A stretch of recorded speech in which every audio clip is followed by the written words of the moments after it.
All right, welcome back to a new episode of K-Files, episode number 10. We are rolling along with these. I didn't believe I'd get this far. No, actually, I did. But I'm having fun making these, and I'm going to continue doing it.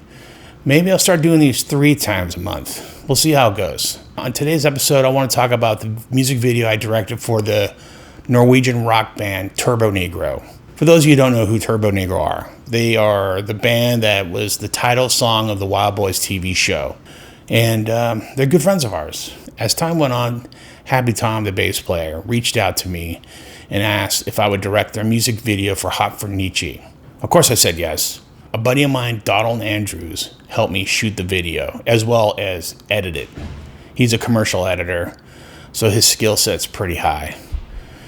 So we drove out to Vegas, and here's a little funny thing is Donald got the rental car without satellite radio, so we had nothing to listen to throughout the desert except for the song Hot For Nietzsche over and over and over. And I cannot tell you how many times I've heard that song from the day we started filming to the day we finished editing the video. It's got to be quite a few hundred times I've heard that song. Maybe 1,000 times. I don't know. That sounds a little much, but it's a lot. But we had a great time shooting the video. We stopped off at various old abandoned gas stations along the 15 and made our way into Vegas and went out, shot a bunch of B-roll of the strip. We wanted to get a shot of like an airplane landing, and I can't believe we got away with this. We went to the airport and perched up on a high enough parking garage and, filmed airplanes coming in, and some security guy comes up to us and goes, "Hey, what are you guys up to?" "Oh, we're just filming some airplanes." The guy's like, "Cool." Yeah, that would never happen today.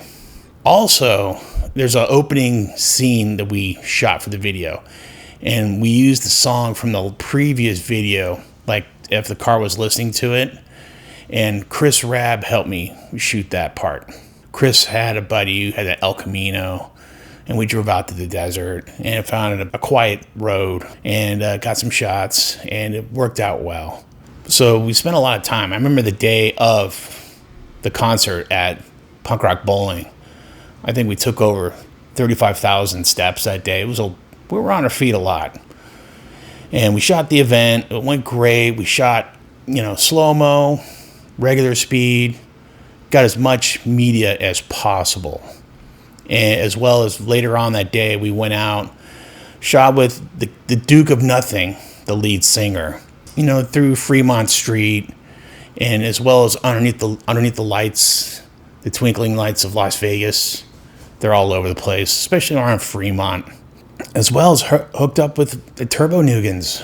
They're from all around the world. They have a huge fan base. They all wear their vests and their patches, and man, it was just such a fun thing to do, And the next day it was kind of like a turn and burn. We filmed the whole day, got up the next day, and drove to Santa Ana and filmed them the next night at the observatory. And I'm really happy how it turned out. I'll leave a link in the description. Click on it, check it out, like it, leave a comment. Actually, leave a comment over here too if you can. And like this video while you're at it. I appreciate it. And so let's move on. So a lot of the Jackass cast members have podcasts now. Wee Man's got a podcast with his friend Poncho called Little Revolution. Rachel Wolfson and her boyfriend Matt Edgar have a podcast called Rachel Interrupted. And they talk about various things. Probably a lot of Rachel's DMs. So if you haven't checked that one out, it's pretty funny.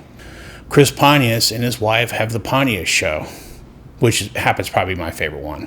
And holding for plane.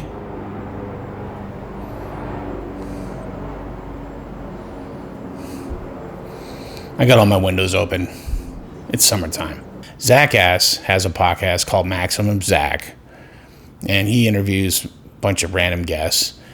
Steve-O probably has the biggest podcast out of all of us. He's most consistent. He does one every week. Steve-O's Wild Ride has, big time celebrity guests. And you know who else has a podcast? Is Johnny Knoxville. And I think his is called Pretty Sure I Can Fly. Is that what it's called? Shit. Yeah, his podcast is called Pretty Sure I Can Fly. I've never watched it. But the big question I got for you guys is, do you really think we should be putting more energy into podcasts? Or do you think we should be making a movie? I'm pretty sure I know what your answer is going to be. So if you can, leave a comment below. Tell me what you think. One more thing I want to add to this whole episode is I've been working with Jeremiah Watkins on his Stand Up on the Spot. We just put out a new episode with some great acts. Tony Baker, Harlan Williams. Man, that guy's a beast. I'll put a link in the description. And he's so funny. My goodness, he's great. So, and if you haven't seen Jeremiah's show, he travels around the country. You should probably check it out if it comes into your town. Or if you're coming into Hollywood, maybe you can catch it at the Comedy Store. He does it once a month. And but that's it for today's episode. Thanks for watching, and I'll catch up with you guys soon.